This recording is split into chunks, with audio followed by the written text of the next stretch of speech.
A Asus trouxe o Snapdragon 845 mais barato do Brasil, só que apesar de extremamente rápido, sempre é necessário cortar custos em algum ponto. Será que ela conseguiu manter a qualidade de inovação para ser chamada de flagship? Para desvendar isso, colocamos ele frente a frente com o Galaxy S9 Plus, que está pelo menos uns R$700 mais caro, para entender como cada um se sai e para explicar para quem cada um dos modelos é destinado. E claro, se você gostar de qualquer um deles, temos os links na descrição, tanto para as principais lojas que recomendamos, como para um review completo de cada um que já saiu aqui no canal. Dá uma olhada também no comparador Escolha Segura e no nosso podcast, que tá bombando. E bora pro comparativo!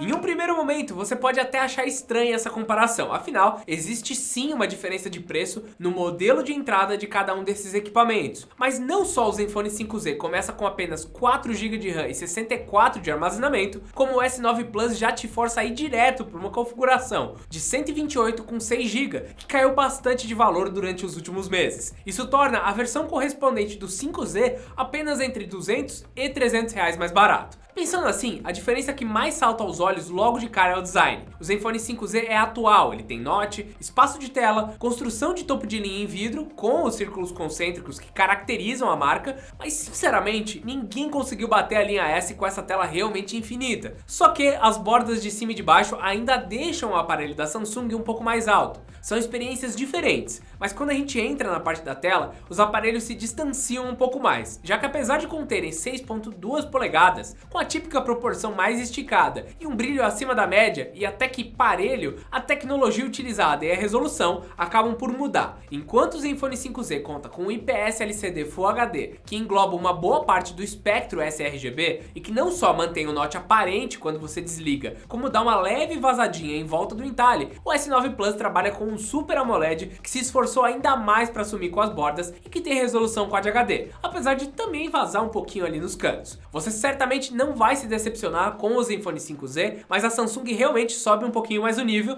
mesmo que tenha uma saturação acima da média. Outros detalhes na construção que estão parecidos são a câmera principal dupla e em pé, o leitor de digitais traseiro, o som estéreo com saída na frente e embaixo de alta qualidade em ambos os casos, coisa que flagships baratos da China não se esforçaram para implementar, a entrada P2 e USB-C.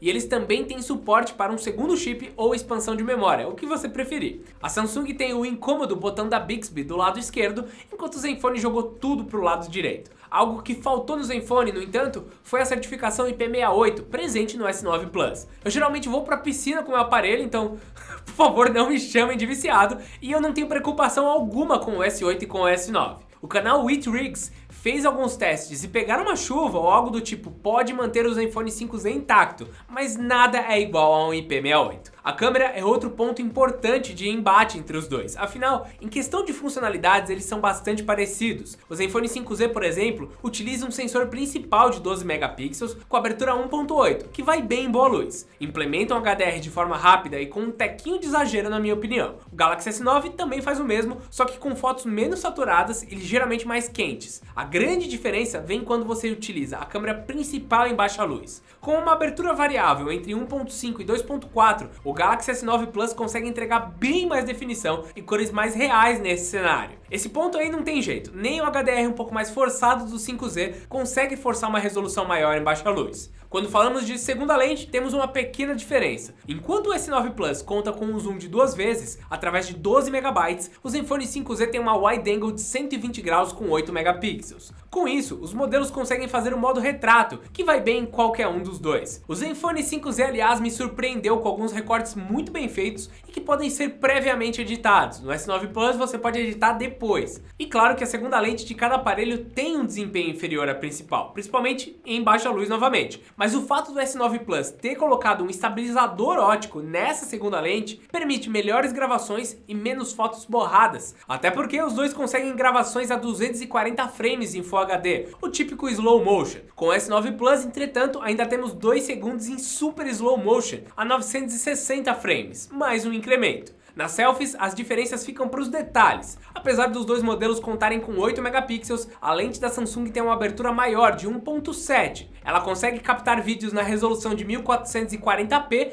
tal como o Zenfone 5Z, e sinceramente pode ser bem parecida na câmera nativa, mas vai muito melhor no Instagram. Eu tenho de fazer uma ressalva pro HDR na frontal do 5Z e na capacidade dos dois fazerem modo retrato de uma forma bem satisfatória. Eles não são um Pixel 2 da vida, mas já tá muito bom. Para fechar, eu tenho que falar sobre consistência. O 5Z deu pau em algumas filmagens aleatórias e a implementação do AI me deu resultados diferentes em algumas fotos tiradas em sequência. Eu prefiro ter a certeza de que minha foto sairá de um jeito X ou que meu vídeo não sairá estranho, mesmo que ele seja pior no geral. Isso daí deve ser atualizado com o tempo, pelo menos eu espero assim. Onde o jogo fica ainda mais próximo é no desempenho. A ASUS sempre foi conhecida por trabalhar bem com hardware e parece que aqui conseguiu extrair um pouco mais do Snapdragon 845. Ao abrir aplicativos lado a lado, dá para notar uma diferença principalmente logo que você clica no aplicativo. O S9 Plus dá uma leve engasgada e depois mantém a velocidade. O 5Z é fluido. Isso se transmite nos testes de benchmark AnTuTu e Geekbench 4, onde o Zenfone 5Z ficou na frente. Vale lembrar que os testes foram feitos no modelo com 6 GB de RAM, nos dois equipamentos com 6 GB.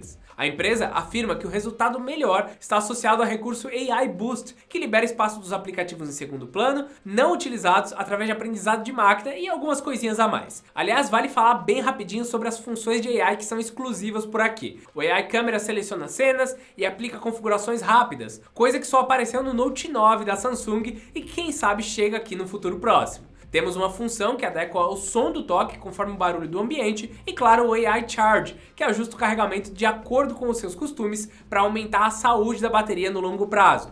Tem algumas coisinhas pequenas bem interessantes, mas deixa eu entrar mais a fundo na bateria por si só. Enquanto o 5Z tem 3.300 mAh e um tempo de tela perto das 7 horas, o S9 Plus totaliza 3.500 mAh e quase 8 horas de tela, permanecendo mais tempo gravando vídeos e em jogos. Mas com um carregador de 18 watts contra 15 watts, o tempo médio na tomada passa de 1 hora e 40 para 1 hora e 24 minutos em média, ali vai ser um pouquinho mais, um pouquinho menos. Enfim, na correria o carregamento inicial vai melhor no 5Z, que infelizmente não realiza carregamento sem fio, uma feature bem importante para mim que já adaptei minha casa inteira para isso.